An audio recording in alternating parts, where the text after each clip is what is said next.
그러니까 어느 순간 우리가 손흥민이 득점을 했을 때 뭔가 역습 상황에서 득점을 하는 장면, 박스 안쪽에서 득점한 적 있지만 우리가 소위 말하는 손흥민 존에서 네. 슈팅하는 장면 우리가 많이 못 봤거든. ZD 안 나온 지 꽤 됐어. 좀 됐어, 좀 됐어요. 그러면 지금 이 상황에서는 손흥민이 만약에 적절하게 손흥민에 대해서 이 안쪽으로 치고 들어오는 것에 대해서 중앙인 사람들이 잘 막아내지 못하면은 네. 이제는 또 손흥민 존에서 슈팅 때리는 장면을 또 많이 볼 수 있는 가능성이 높네요. 만약에 우리가 원래 알던 그 장면을 좀 더 많이 볼 수 있겠죠. 가능성이 좀 높아집니다. 좋네, 그러면. 그러면은 약간 그런 거네. 소니 진짜 양발에다가 요즘 보면 패스 그냥 플레이메이커잖아. 그렇지. 그러니까 진짜 워낙 다재다능하다 보니까 포스트코글루가 손흥민 위주로 왼쪽 측면에서 공격 전술 짤 수 있는 거고. 그런 다음에 요거 막히네 그럼 다시 중앙으로 돌리고 이렇게 쓸 수도 있는 거고. 네.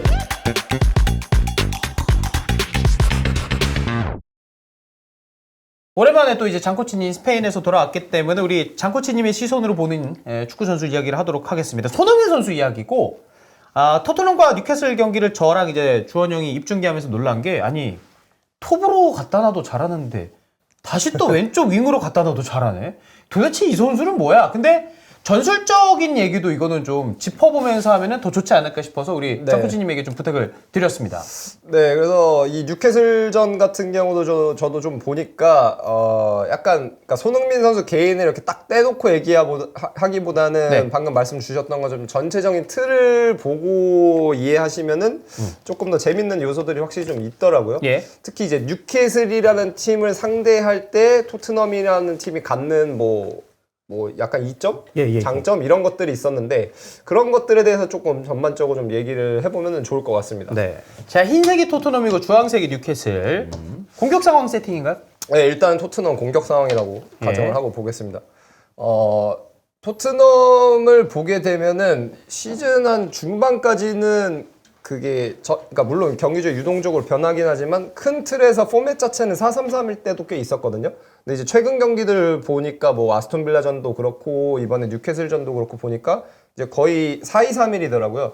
4-2-3-1 놓고 이제 보게 되면 앞선부터 보면은 이제 뉴캐슬전은 히샬리송 나왔고 그다음에 2선 같은 경우가 쿨룹셉스키 나왔고 오른쪽이 이제 또 브레넌 존슨이었고 손흥민 있고 그다음에 여기 같은 경우가 이제 비수마 나왔고 사르 나왔고 왼쪽이 우도기 그리고 센터백 같은 경우 뭐 지금 아시다시피 로메로 그래도 복귀해서 나왔고 벤 데이비스. 이제 벤 데이비스 나왔고 그다음에 오른쪽 같은 경우가 포로 나왔었죠. 그래서 보게 되면은 일단 토트넘 얘기를 조금 하자면은 토트넘이 이번 시즌 보통 상대 팀을 상대할 때 가져가는 우위는 어딨냐면은 이 공간에 있어요. 상대 백라인이랑 미드필더 라인 사이에 굉장히 많은 선수가 위치하고 그리고 선수가 보통 고정적으로 위치하지 않고 유동적으로 선수가 이동을 하기 때문에 그 선수들을 막기가 굉장히 힘들어요. 그리고 보통은 거기서 이제 가장 핵심적으로 이제 언급을 해야 되는 선수가 누구냐면은 왼쪽 풀백 같은 경우 이제 우도기죠. 우도기가 제가 뭐 유소년 때부터 뭐 본 건 아니지만 그 전에는 제가 알기로는 그냥 통상적인 신체적인데 강점이 있는 오르내리는 풀백인 걸로 알고 있는데. 네. 이제 이번 시즌에는 토트넘 경기 보신 분들 너무 다 잘 아시겠죠. 보통은 이제 2선 뒤로 넘어가요. 2선 뒤로 넘어가서 이제 아스톤 빌라전도 그렇고 뉴캐슬전도 그렇고 계속해서 상대가 백포면 포백이면은 풀백이랑 센터백 사이에 있고 만약에 측면으로 공이 갔을 때 벌어지게 되면은 이제 무조건적으로 이 풀백의 등 뒤를 공략하려고 이동을 하죠. 그러다 보니까 뭐 아스톤 빌라 같은 경우 뭐 다른 얘기지만 아스톤 빌라는 이제 카마라 같은 경우 내려서 일시적으로 뭐 5백을 형성을 해서 대응을 하기도 했었고 하는데 어쨌든 간 이런 움직임을 가져가다 보니까 뭐 여기서 뭐 인버티드 우리가 얘기하는 상대 1선이랑 2선으로 가는 움직임이 아니고 아예 그냥 상대 3선이랑 2선 사이로 가다 보니까 여기서 수적 우위를 가져감과 동시에 막는 것 자체가 어려움이 있죠. 왜냐하면 윙이 따라가서 여기서 막을 수는 없으니까. 원래라면 그렇게 해야 되는데 이런 특징이 있는데 뉴캐슬이랑 이것을 엮어서 이제 얘기를 해보자면은 뉴캐슬은 거꾸로 수비할 때 어떤 특징이 있냐면은 4-3-3으로 보통 수비를 하는데 완전히 그냥 말 그대로 4-3-3이에요. 보통 우리가 하는 4-3-3은 뭐냐면은 자신들의 진영으로 내려가거나 미디엄 블록 갇혔을 때 보면은 4-3-3이 아니고 사실은 뭐예요? 4-1-4-1. 네, 4-1-4-1이죠. 4-1-4-1죠. 여기까지 좁혀 들어와서 4-1-4-1인데 근데 뉴캐슬은 그게 아니고 뭐냐면 말 그대로 그냥 4-3-3이에요. 말 그대로 4-3-3이고 그리고 여기서 오는 특징이 뭐냐면은 2선 같은 경우가 보통은 대부분의 팀들이 수비를 할 때 같은 경우에는 상대 진영 완전히 깊숙한 거, 특히 골키퍼가 공을 가졌을 경우에는 자신의 앞만 생각하는 경우가 많아요. 그러니까 지금 일어나는 일을 막는 거죠. 그래서 공이 나오면은 와서 막고, 보통 그래서 이런 상황에서 많이 나는 게 이제 풀백이 프리로 있으면은 미드필더가 땡기거나 아니면은 풀백이 점프를 해서 와서 이제 막는 경우도 있죠. 근데 뉴캐슬은 그거 이상으로 공이 이제 페널티 박스 근처로 나와서, 쉽게 얘기해서 기준점을 드리자면 상대 센터백 같은 경우가 거의 퍼스트 서드 넘어왔을 때 같은 경우에도 그냥 4-3-3으로 수비하고, 여기서도 이선도 그냥 눈 앞에 있는 것만 생각하는 경우가 많아요.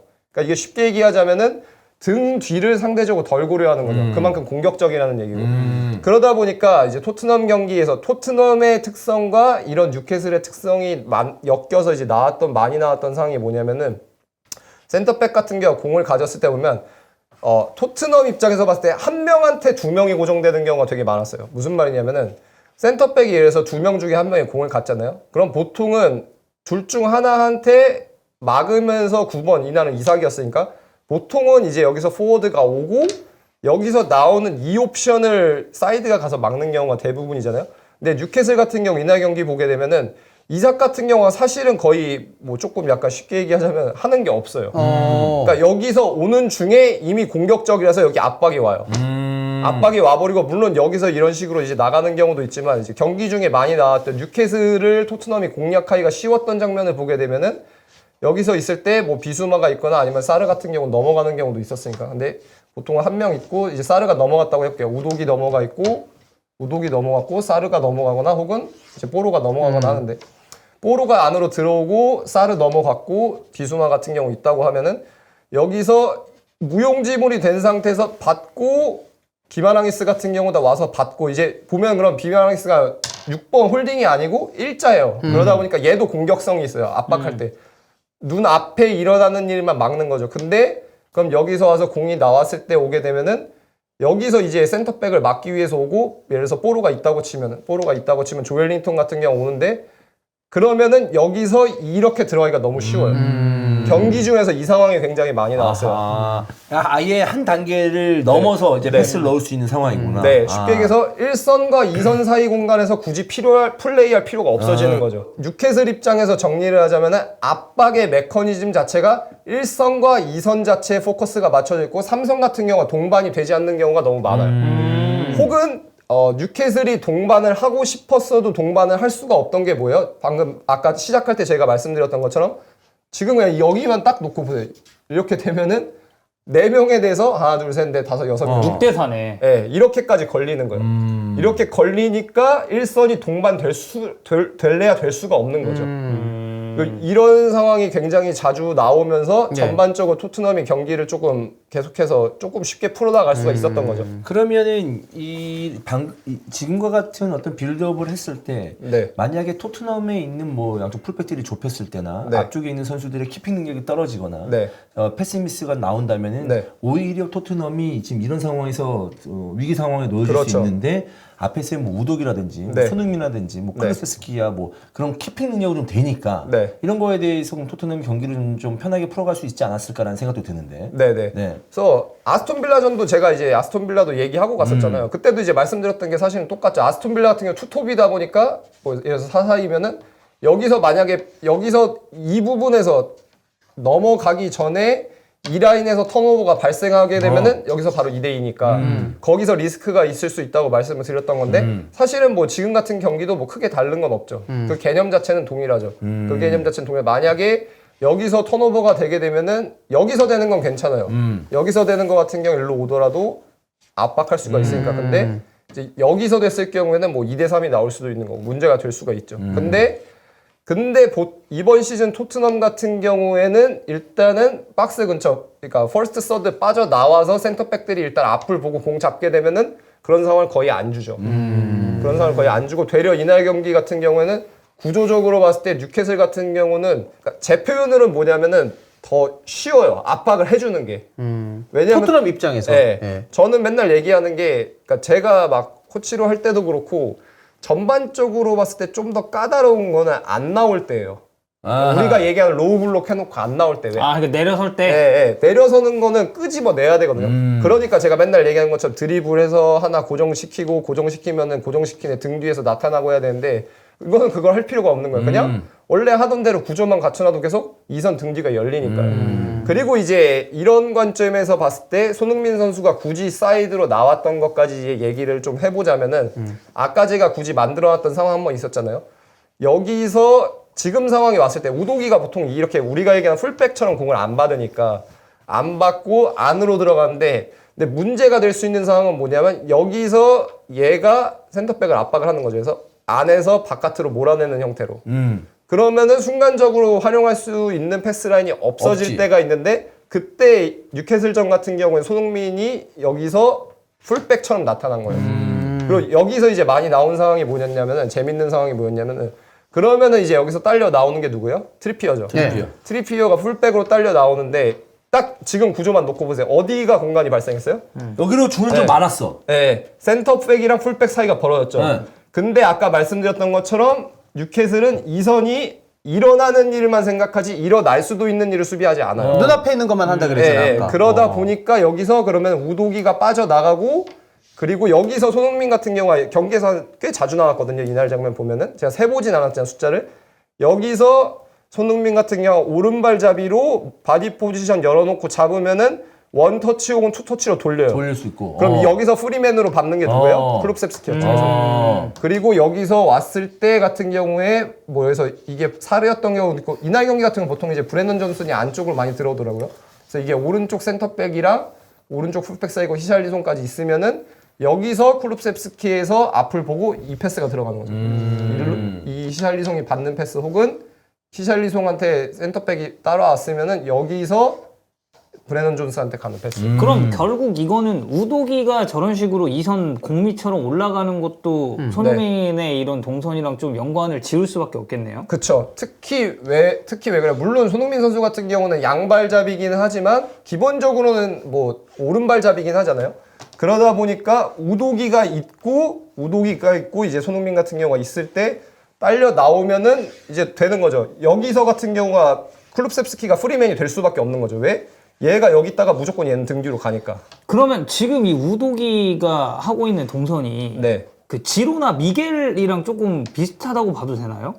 미겔 구티에스랑 비슷하죠. 비슷한데 근데 조금 다른 거는 미겔 구티에스는 약간 쿨룹셉스키에 더 가까워요. 그러니까 3-4-3 하면은 이제 이 등 뒤로 가져가는 움직임도 가져가긴 하는데 상대적으로 미겔 구티에레스 같은 경우 여기서 가기보다는 이 라인이랑 라인 사이에서 미드필더로 플레이하는 경우가 좀 더 많죠. 그러면 여기서 궁금해지는 게 토트넘 선수단에 있는 선수 중에서 이쪽에 왼쪽에 손흥민 선수를 배치하지 않고 다른 선수가 있었다면 손흥민 선수가 톱으로 갔다면 이날만큼 경기에서의 파괴력은 좀 덜 나올 가능성이 있었을까요?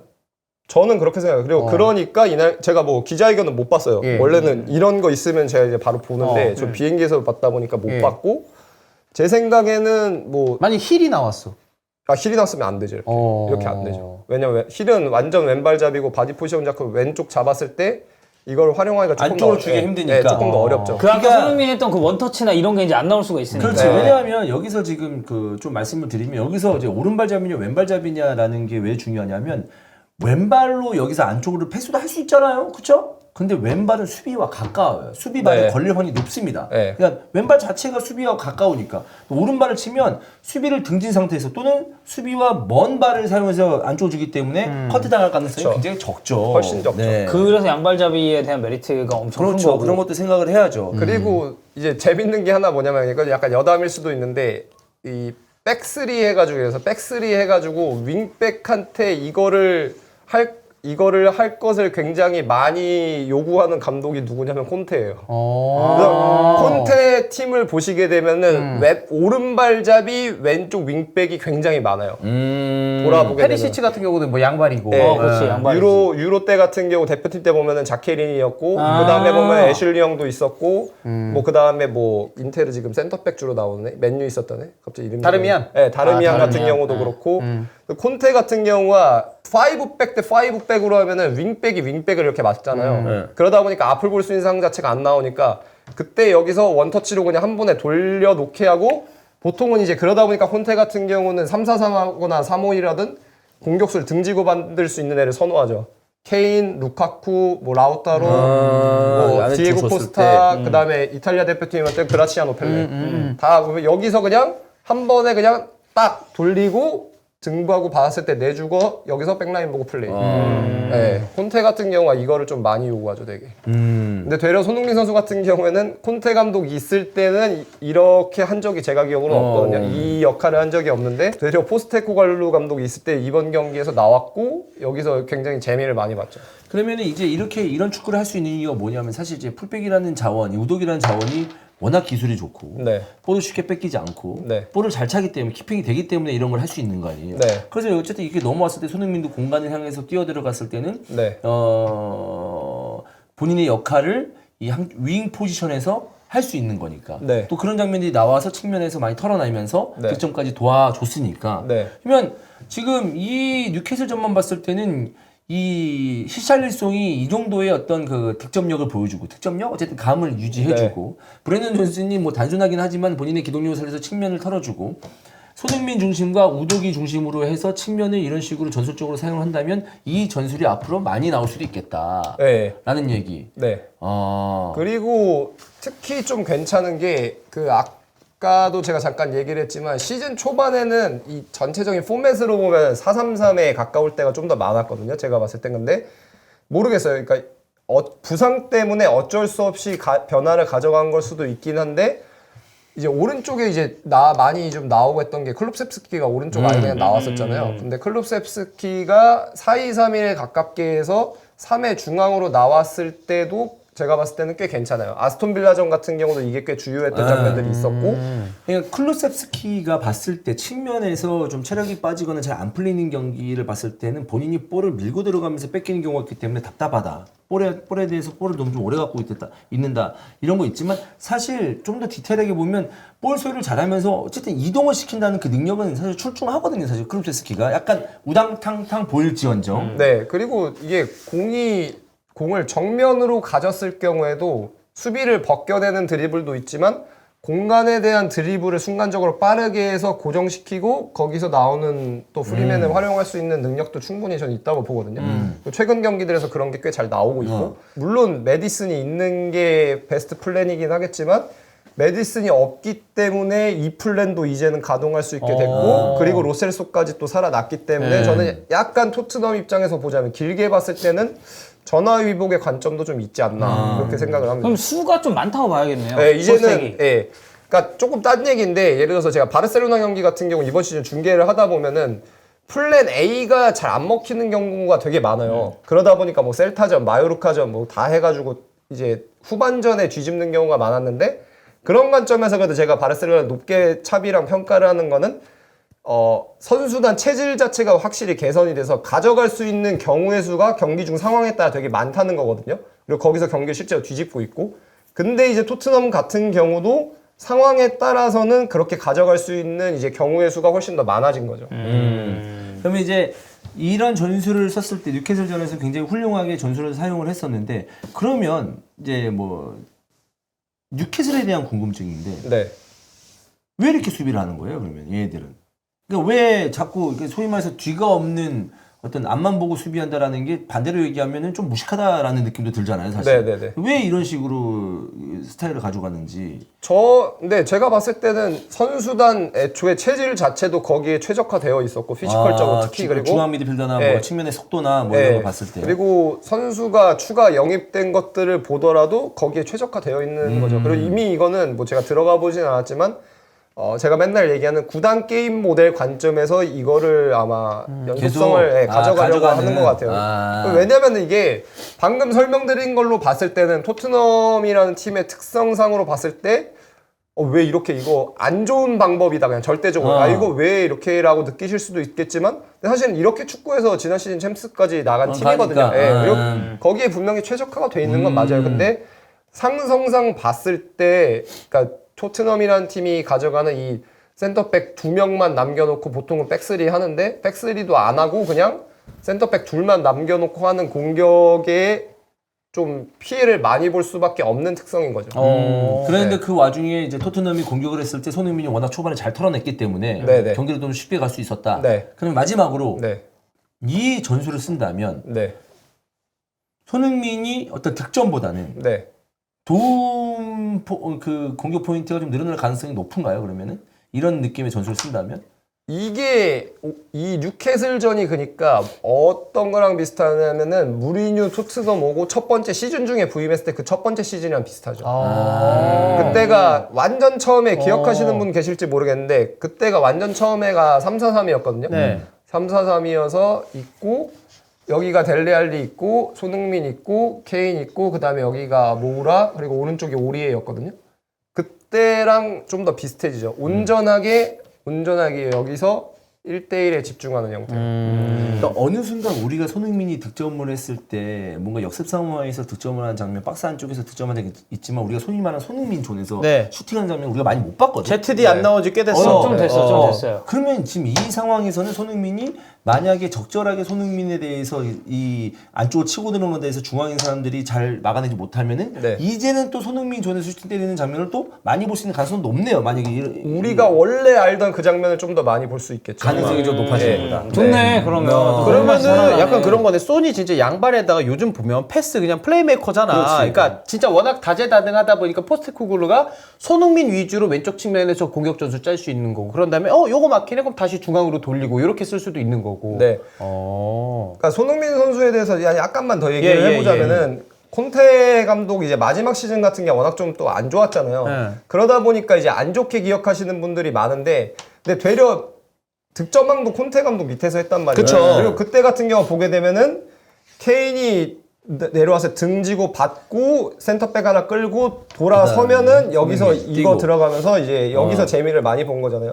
근데 이제 그 다음 시즌 같은 경우에는 상대 팀들이 이게 제일 위협적이란 걸 아니까 이제 이런 상황을 안 주기 위해서 아예 거의 압박 자체라는 빈도 자체를 줄여버린 거고 그냥 그 상황 자체가 안 나오는 거예요. 근데 제가 느꼈을 때는 손흥민이라는 선수의 이제 커리어적 발전 시점 관점으로 봤을 때 그러니까 두 번째 시즌 같은 경우 그러니까 마지막 시즌이 잘 안 됐을 때가 약간 그런 거였잖아요. 여기서 이제 상대 같은 경우에서 이선이 내려가서 이 공간이 좁아졌을 때 얘가 못 돌아서는 상황이 오게 되면은 여기서 뭐 하는 거냐 손흥민을 여기다가 두고 뭐 하는 거냐 그리고 여기 있던 게 누구예요? 페리시치. 네, 페리시치 있으니까 여기서 1대1을 손흥민을 줘야지 왜 여기다 둬서 썩히냐 맞아. 이렇게 얘기하는 건데 근본적인 문제는 상대의 대응인 거예요. 왜냐면 토트넘은 이것만 주구장창 하고 싶죠.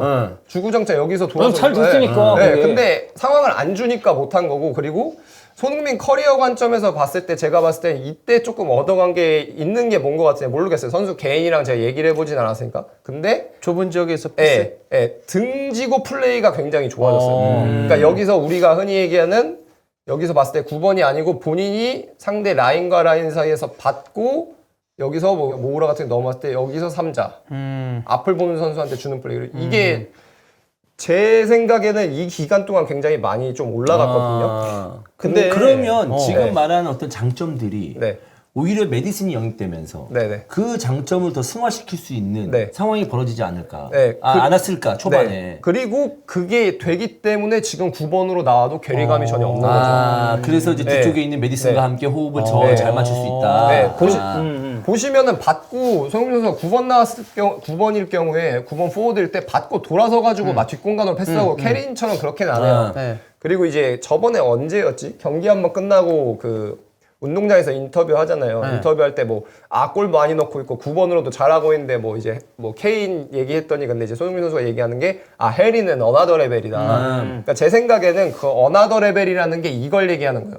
해리 케인은 등지는 것까지, 돌아서는 것까지. 돌아서 버리고 이 뒷공간을 아예 공략할 수 있는 패스를 하는데 본인은 이제 그런 부분에 좀 차이가 있다 보니까 9번으로 해리는 어나더 레벨이라고 한 것 같은데 근데 따지고 보면은 거꾸로 얘기하면은 그거 빼고 9번으로 했을 때 그냥 원투 터치로 받고 내줘서 3자 플레이 가져가는 데는 제가 봤을 땐 괴리감 전혀 없고 굉장히 잘하고 있거든요. 근데 그게 이제 콘테 감독이랑 하면서 또 좀 약간 가져갈 수 있었던 발전이지 않나 네, 생각을 합니다. 이거 오늘도 재밌네. 네, 투턴 얘기고 마지막이니까 질문 딱 하나만 더 드리고 이제 손흥민 선수 이야기 마무리하면서 히프 마무리하겠습니다. 이렇게 톱으로도 뛸 수 있는 거잖아요. 네. 그럼 국대에서도 손흥민 톱도 가능한 거예요?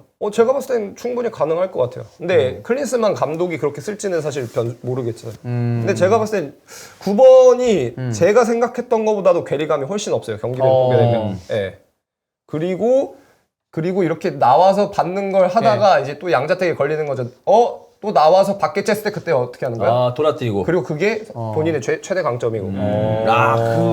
그래서 진짜 메디슨이 있어야 되네. 좀 더 더 이제 토트넘의 축구가 더 화려해지려면 그리고 손흥민 골도 더 나오겠다. 메디슨이 그러면. 좀 있어야 되는 게 이걸 보면서 느껴지네요. 왜냐하면 메디슨 뒤에서 있고 손흥민 여기 있으면 자기 둘이 사실 여기 근처에서 자기들끼리 만드는 과정들이 많았었거든. 메디슨 맞아. 있을 때. 좁은 지역에서 초반에, 막 초반에. 메디슨 네. 드리블 치고 막 그런 게 있고 옆에 브랜든 존슨이 좀 오든가 클루프스키가 오든가 뭐 이런 식으로 좀 해주면 이제 우독이나 뭐 사르나 비수마 너무 잘하고 있으니까. 네, 그리고 이 경기에서 아까 얘기했던 손흥민 선수가 했던 역할을 보통은 원래는 누가요? 메디슨이 여기 있다가 일로 나와서 여기서 오른발로 잡고 돌려주니까. 메디슨이 하죠. 예.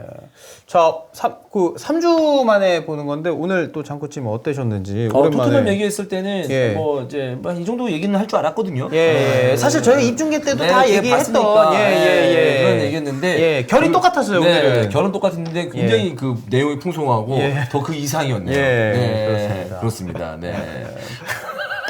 좋다는 얘기입니다, 네, 여러분들. 좋다는 얘기입니다. 예. 그렇습니다. 자, 오늘 히플라이브 목요부는 여러분 여기까지 하고 앞서 이제 말씀드린 대로 김기동 감독 서울 부임 관련해서는 다음 주 월요일에 다룰 예정이니까 또 이제 그때 많은 분들 관심을 좀 부탁을 드리도록 하겠습니다, 여러분. 감사합니다. 고맙습니다. 안녕.